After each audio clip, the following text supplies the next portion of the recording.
ఒకప్పుడు ఆన్‌లైన్‌లో అమ్మకాలు జరుగుతాయంటే నమ్మేవాళ్ళు గాదు ఎవరు గూడా. నాలాంటోడికైతే నమ్మకం ఉంది. భారతదేశం దేన్నైనా అబ్జార్బ్ చేసుకోగలదు. శత్రుమూకలు ఈ దేశం మీద దండయాత్రలు చేసినప్పుడు అబ్జార్బ్ చేసుకోగలిగింది. మిగతా దాంట్లో ఏముందంట ప్రాబ్లమ్ అన్నటువంటిది నాలాంటోడి ఆలోచన. ఇదిప్పుడు ఎందుకు చెప్తున్నానంటే మనకి యూపీఐ ట్రాన్సాక్షన్ స్టార్ట్ అయినప్పుడు అబ్బెబ్బే! ఏడవద్దు అని చిదంబరం లాంటోడు కూడా స్టేట్మెంట్ ఇచ్చాడు. ఇప్పుడు క్యూఆర్ కోడ్‌కి రూ. 3, రూ. 4 కూడా చేస్తున్న రోజులు చూస్తున్నాం. ఆహ్, ఇప్పటికి గూడా అమెరికా లాంటి చోట్ల ఇంత స్పీడ్ లేదు. అమెరికాలో మనకు మళ్ళీ ఇట్లా క్యూఆర్ కోడ్‌లతో పేమెంట్స్ లేవు. వాళ్ళు ఇప్పటికి గూడా పేమెంట్స్‌కి సంబంధించి ఆ మనీ ట్రాన్స్‌ఫర్‌ల, కార్డ్‌ల ఈ కథ నడుస్తూనే ఉంది. అమెరికా, యూరప్ దేశాల్లో గూడా. వాళ్ళ తర్వాత ఎప్పుడో సుదీర్ఘ ఆలస్యం తర్వాత ప్రారంభించినటువంటి ఏటీఎం కార్డ్‌లు మనం. అలాంటిది ఏటీఎం నుంచి ఇప్పుడు సెల్ ఫోన్‌తో పేమెంట్స్ చేసేటటువంటి దశకెళ్ళిపోయాం మనం.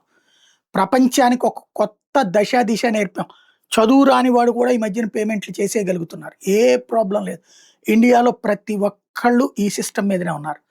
అది ఒక ఎత్తయితే ఆన్‌లైన్ ట్రేడింగ్ క్రిందటిసారి 95,000,00,00,000 క్రిస్మస్ సందర్భంలో క్రిందటి సీజన్‌లో అమెరికాలో అమ్మకాలు జరిగితే, మన దగ్గర ఇక్కడ పండగ సీజన్ మొన్ననే రూ. 1,04,00,00,000 ఆన్‌లైన్ ట్రాన్సాక్షన్ జరిగినాయి.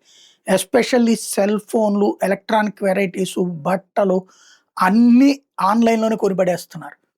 భారతదేశపు ఆలోచన తీరు మారిపోయింది. భారత యువత ఆన్‌లైన్‌కి అడిక్ట్ అయిపోయారు. ఆన్‌లైన్ వ్యవహారమే నడుస్తోంది. అది అమెరికా, యూరప్ దేశాలకి సాధ్యం కానటువంటిది.